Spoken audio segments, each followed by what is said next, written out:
বন্ধুরা আসসালামু আলাইকুম। আশা করি আপনারা সবাই ভালো আছেন, সুস্থ আছেন।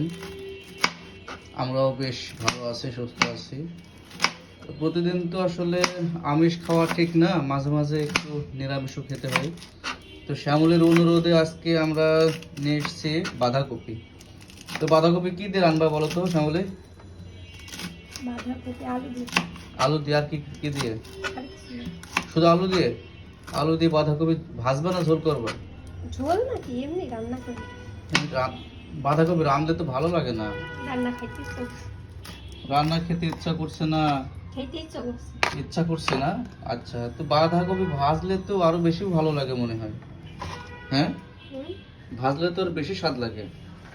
রান্না খাবো আমি। রান্নাই খাবা না? কেয়ার করার, সে রান্না খাবে, এখন কিছুই তো করার নাই। আমাকেও রান্না খেতে হবে, পছন্দ করতে হবে বাধ্য হয়ে, উপায় নাই। আমি যদিও আমার একটু অন্য কিছু খেতে ইচ্ছা হচ্ছিল, কিন্তু প্রতিদিন তো তোমার ইচ্ছাই রান্না হয়। আমার আমার ইচ্ছে রান্না হয় প্রতিদিন, তা ঠিক। তবে আমি তোমার ইচ্ছাকেও দাম দিই, গুরুত্ব দিই, কোনো সমস্যা নেই। কষ্ট মষ্ট করে খাবো, অসুবিধা হবে না। আর সঙ্গে কি রান্না? পুঁটি মাছ কি ঝোল করবা?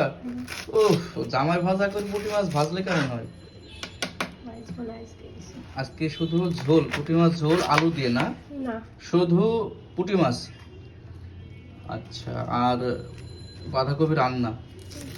দেখি চুয়াডাঙ্গার বাঁধাকপি রান্না কেমন লাগে। আসলে বাঁধাকপি রান্না তো ওইভাবে খাওয়া হয় না, ভাজাটাই খাওয়া হয়। তার কথা শুনতে হবে, না শুনলে খবর আছে। নাই ভাত বন্ধ। যাই হোক বন্ধুরা, আপনারা আমাদের সঙ্গে আছেন, ভালো থাকবেন। পুঁটি মাছ রান্নার দেখি সুযোগ যদি পাই, আবার তার যদি মন মেজাজ ভালো থাকে, তবে আবার আমরা ভিডিওতে আসবো। সে পর্যন্তই আপনারা ভালো থাকবেন, সুস্থ থাকবেন, আমাদের জন্য দোয়া রাখবেন যেন আমরা মাঝে মাঝে বাঁধাকপি খেতে পারি। ওকে, ধন্যবাদ সবাইকে।